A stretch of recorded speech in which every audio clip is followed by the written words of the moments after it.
Hello everyone, good afternoon, welcome back to my channel. কেমন আছো তোমরা সবাই? আশা করছি সবাই খুব ভালো আছো। আমিও বেশ ভালো আছি। আজকে অনেক দিন পর তোমাদের সঙ্গে আবার আমি ক্যামেরার সামনে এসেভাবে কথা বলছি, মানে অনেক দিন বাদে আমি আবার ব্লগ করছি।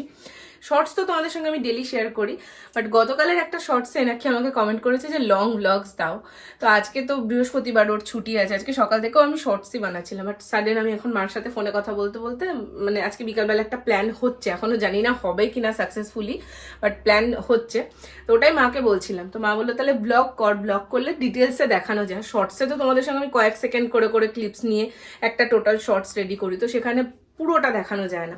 তো মা ওটা শুনে বলছে যে তাহলে পুরোটা একটা লং বানা, তাহলে একটু দেখতে পাবো। ঠিক আছে, তাহলে লংটা এখান থেকে স্টার্ট করা যাক। সকালবেলা থেকে রান্না টান্না সব কমপ্লিট, ব্রেকফাস্ট হয়ে গেছে। ব্রেকফাস্টে বানিয়েছিলাম চাউমিন কিছুটা ছিল আর ম্যাগি কিছুটা ছিল। এই দিনের শর্টসটাতে তোমরা তো দেখেই ফেলবে। লং আমি এডিট করে কবে দেবো, দিতে দিতে তো আমার লেট হয়েই যায়। তো তোমাদের তো আগে শর্টস দেখা হয়েই যাবে। তো চাউমিন আর ম্যাগি দুটোকে এক করে বানিয়েছিলাম, সেটাও কোয়ান্টিটিতে অল্প হয়ে গেছে। তো ওটাই আমি আর ও রোদে দাঁড়িয়ে দাঁড়িয়ে খেয়েছি। আর রান্না করেছি বলতে আলু চচ্চড়ি করেছি। আমি ভেবেছিলাম আলু ভাজা করব, সে আলু ভাজা করতে গিয়ে আলাদাই স্টোরি হয়ে গেছে। তো আলু চচ্চড়ি করে নিয়েছি, আর খাবার একদিন ডিম ভাজবো। ওটার মধ্যে আমি ভেবেছিলাম ডিম দিয়ে, আলু চচ্চড়ির মধ্যে ডিম দিয়ে দেখবে ভালো লাগে। ডিমটা ওটা অনেকদিন ধরেই খাবে খাবে করছিল, বাট তারপরে মাও বললো যে না, ডিমটা আলাদা করে কর। তো ডিমটা আলাদা করে করব। আর পাঁপড় ভেজেছি। এবেলাটা একদম সিম্পলের মধ্যেই রান্নাবান্না, কারণ হচ্ছে বিকালবেলা অন্যরকম প্ল্যান হচ্ছে। তো দেখা যাক কি হয় কি না হয়। চলো আর বক বক করে তোমাদেরকে বিরক্ত করবো না, ব্লগটা শুরু করি। দেখতে থাকো, আশা করছি তোমাদের ভালো লাগবে। এদিকে দেখো আমার খাটে কি পরিমাণে রোদ আসে। এটা এখন এইটুকু দেখছো তো, এরপরে পুরো এতটা অবধি রোদ চলে আসবে। এই জায়গা ছেড়ে আমার আর কোথাও বসতে ইচ্ছা করে না। আমার মনে হয় আমি সারাদিন এখানে বসে থাকি। পরে হেয়ার ওয়াশ করবো। রিন্টু আসলে রিন্টুকে বলেছে একটু ঝালমুড়ি বা আলু কাবলি নিয়ে আসতে, যেহেতু ব্রেকফাস্টটা একদমই অল্প হয়ে গেছিলো কোয়ান্টিটিতে। ওই জন্য বলেছে একটু ঝালমুড়ি বা আলু কাবলি নিয়ে আয়। তো যদি নিয়ে আসে সেটা খেয়ে আমি যাবো ইয়ে করতে, শ্যাম্পু করতে।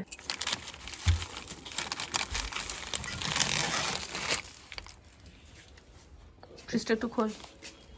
ডিপে না, ডিপে কেন, নর্মাল। মশলা মুড়ি আর আলু কাবলি, আই থিঙ্ক এটা নাকি আচার, বুঝতে পারছি না। চলো দেখা যাক। মশলা মুড়ি নিয়ে এসছে। মশলা মুড়ি খেতে হেভি লাগে, তবে এখানে না পাওয়া যায় কোথায় আমি জানতামও না। তো ও নিয়ে এসেছে এদিকে, আচারও দিয়ে দিয়েছে ওপর দিয়ে। আর এটাই খেয়েছো না? আচার, আমসত্ত্ব আচার, আর হচ্ছে আমশি বলে একটা আমসত্ত্ব। এই আচারগুলো কিন্তু সব বাড়িতে বানায়, যে বিক্রি করে সে নিজের বাড়িতে বানায়। আর ওটা এটাকে বলে আমশি। আচ্ছা আচ্ছা, হ্যাঁ হ্যাঁ হ্যাঁ। এটা মিষ্টি, এটা আমসত্ত্ব দিয়ে বানানো না।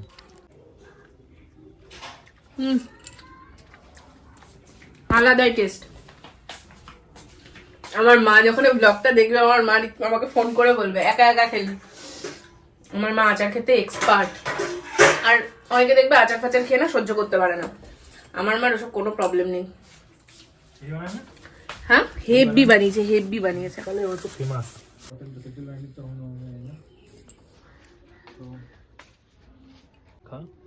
খেয়ে দেখ, চামচ নিবি? ভালো বানিয়েছে। মশলা মুড়িটার মধ্যে যে চানাচুরটা ছিল সেটা টক ঝাল চানাচুর, আর বেশ ভালো লাগছিল। তার সঙ্গে কুলের আচারটা দেওয়াতে না এত সুন্দর লাগছিল। সর্দি এমনি লেগে আছে, মুখ পুরো ছেড়ে গেছে।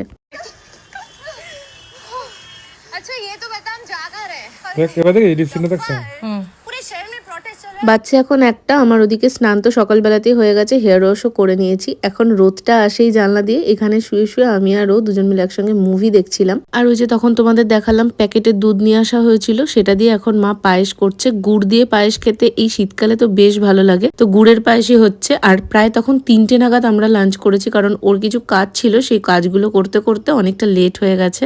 সন্ধ্যেবেলা ওই 5:30 নাগাদ উঠে আমার এদিকে ড্রেস পরা কমপ্লিট, আর এখন আমরা দুজন মিলে বসে পায়েস খেলাম। বিষয়টা বল মানুষকে। কাটিং করতে হবে, নাহলে হুট করে এগুলোই বলে দেবো। এই কথাটা এইখানে না, এই জায়গাটা ঢোকাবো, মাঝখানে ঢোকাবো।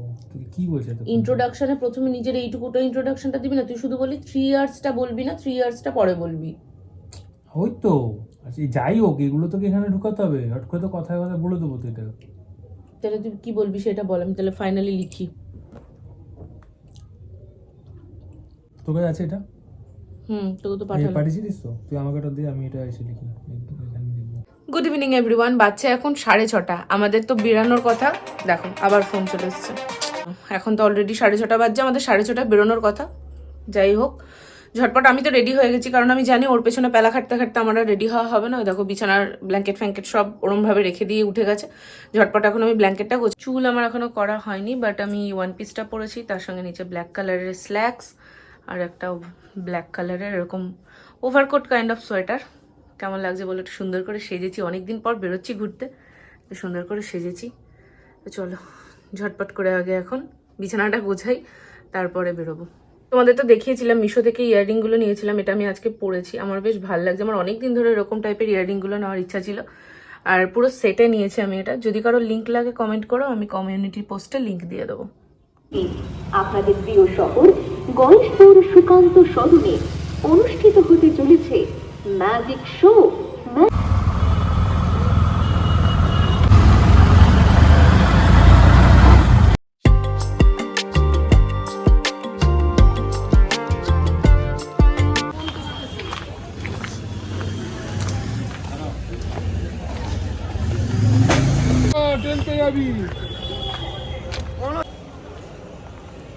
আমি আসার সময়তে কোনো স্কার্ফ না নিয়ে চলে আসছিলাম, আমাকে ও বলছে আগে স্কার্ফ ভর, যাওয়ার সময় যত খুশি স্টাইল মারা যাবে, আসার সময় ঠান্ডা লাগবে। মনে করে আগে ওর হেডব্যান্ডটা, মানে ইয়ার প্রোটেকশনের ওটা, আর আমার স্কার্ফটাকে ও তাই ব্যাগের মধ্যে ঢুকেছে। আসার একদম আমি পড়েছি নীল প্যান্ট, এবার আমি আর কিছু করতেই পারছি না, তো উঠে যাবে। কিছু একটা ঘোটালা তো আমাকে করতেই হবে। উফ, হাঁপিয়ে গেছি।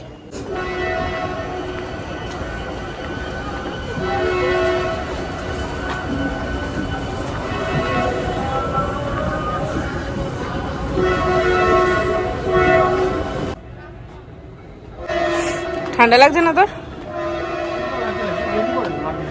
ওইটার নিচে টি শার্টটা আছে, ভালো করেছিস। আমারও লাগছে না, সোয়েটারটা মোটা আছে। ভেবেছিলাম 6:30 নাগাদ বাড়ি থেকে বেরোবো, কিন্তু বেরোতে বেরোতে আমাদের প্রায় 7:10 বেজে গেছে। আর আমরা এখন চলে এসেছি কল্যাণীতে, যেমনটা তোমাদের বললাম। কল্যাণীতে এখন চলছে বই মেলা। এই টাইমটায় কল্যাণীতে একটার পর একটা মেলা চলতেই থাকে, তবে কখনোই আমাদের আসা হয়নি এই বই মেলাতে। আজকে তাই জন্য আসা, যদিও আজকে বই মেলাতে আসার আর একটা মেন রিজন হচ্ছে আজকে বই মেলাতে আসছে পটা, আর তার সাথে পটার ব্যান্ড মরুদ্যান।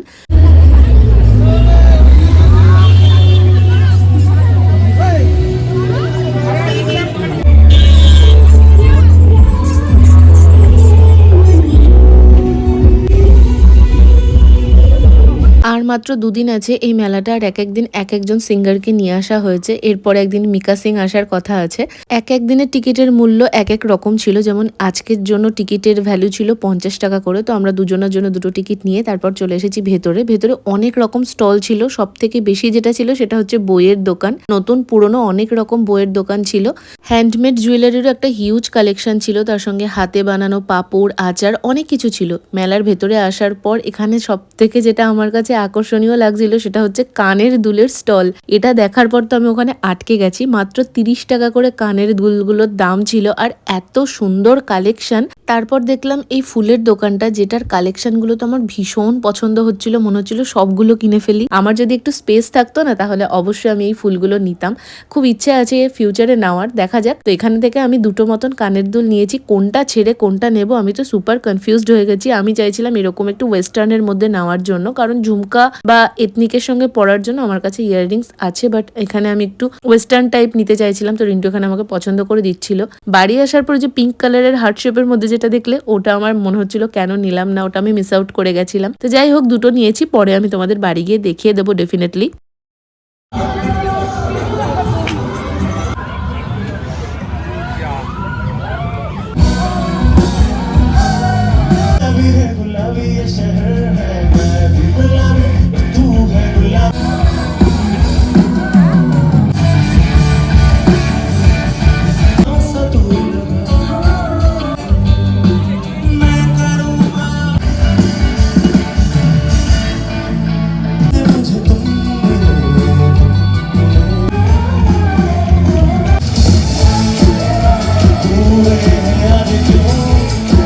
আমরা যখন মেলায় এন্টার করেছিলাম তখন বেশ ফাঁকা ছিল, তোমাদেরকে তো দেখালাম। আর দেখতে দেখতে কিন্তু বেশ ভালোই ক্রাউড জমে গেছিল। আর অনুরাগ হালদারের সিঙ্গিং পারফরমেন্স আমরা কিছুক্ষণ দেখলাম, তারপর ভাবলাম একটু কিছু খাওয়া যাক। মেলায় এসেছি, এখন অব্দি কিচ্ছু খাওয়া হয়নি, তাই জন্য চলে গেছিলাম আমরা একটু খাওয়া দাওয়া করতে। ফার্স্টে ফুচকা খেয়েছি, যেটার ক্লিপস নেই। তারপরে দেখলাম এখানে অনেক রকম চপের দোকান ছিল। এখান থেকে আমি ট্রাই করেছিলাম লোটে চপ, আর রিন্টু নিয়েছিল পনিরের চপ। 2 রকম চপ আমরা দুজন নিয়েছিলাম। খেতে কিন্তু বেশ ভালোই ছিল।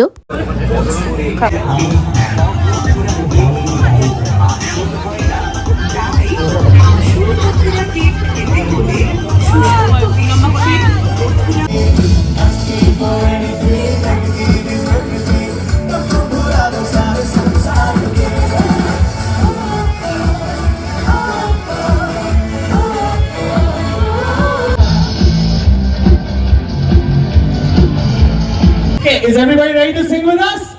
Birthday to you.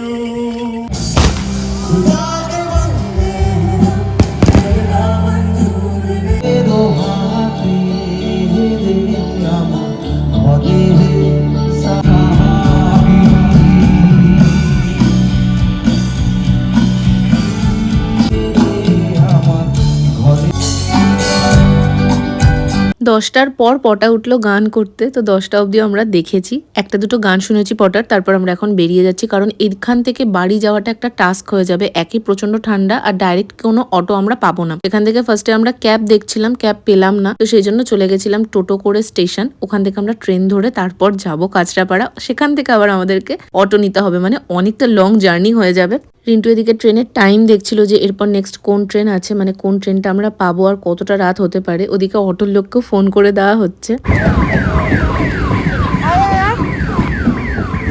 ট্রেনটাতে আমাদের যাওয়ার কথা, কাঁচরাপাড়া চলে যাবো। কাঁচরাপাড়া থেকে অটো করে তারপর যাবো। এখান থেকে এখন গয়েশপুরের অটো পাবো না, এটাই হচ্ছে মেন প্রবলেম। আজকে সারাটা দিন তো ভীষণ ভালো কাটলো। তোমাদের ব্লগটা কেমন লাগলো কমেন্ট করে অবশ্যই জানাতে পারো। আজকের মতন টাটা।